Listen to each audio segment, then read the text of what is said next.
বাজারে এই কলা দিয়ে কাইন কাইন নিয়ে আসে, তা পুরো শেষ হয়ে যায়, সবাই দিয়ে খায়। তা আমি ভাবলাম যে একটু নিয়ে খাইয়ে দিই। তা এগুলো কি নামে কেউ কোন জেলায় কোন নামে ডাকে আমি জানি না।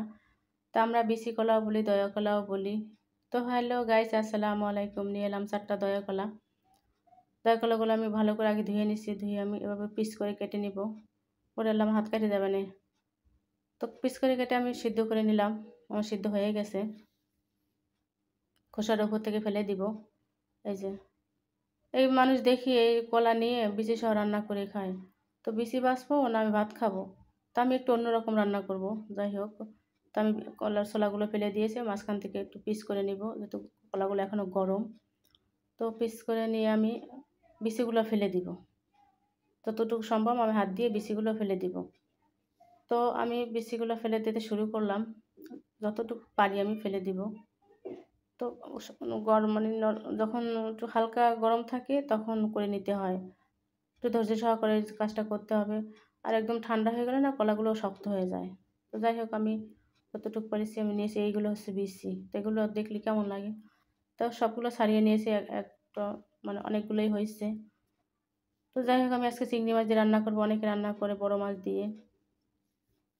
তো চুলায় একটা প্যান বসিয়ে দিলাম। দিয়ে দিলাম সাদা তেল। তেলটা গরম হয়ে গেলে আমি দিয়ে দেবো কাঁচামরিচ, পেঁয়াজ কুচি এবং চিংড়ি মাছ। আমি একসাথে সব উপকরণগুলো ভালো করে ভেজে নেব লাল লাল করে। তো আমি যখন এই কলা খাবোই, তো বিচি সহ যদি আমি ভাত প্লেটে নেই, তো বিচি বাছবো না আমি ভাত খাবো? তো যাই হোক, আমি এইভাবে একটু রান্না করে দেখি। তোমার ভাজা অনেকটা হয়ে গেছে। দিয়ে দেবো স্বাদ মতো লবণ। লবণটা দিয়ে একটু ভেজে নিব। একটু লাল লাল করে ভেজে নিতে হবে, যেহেতু কলাগুলো সিদ্ধ করাই আছে। তো আমার ভাজা প্রায় হয়ে গেছে। দিয়ে দেবো বাটা মশলা, রসুন আর জিরে বাটা, বেশি মশলা দিব না। দিয়ে দেবো পরিমাণ মতো হলুদ গুঁড়ো।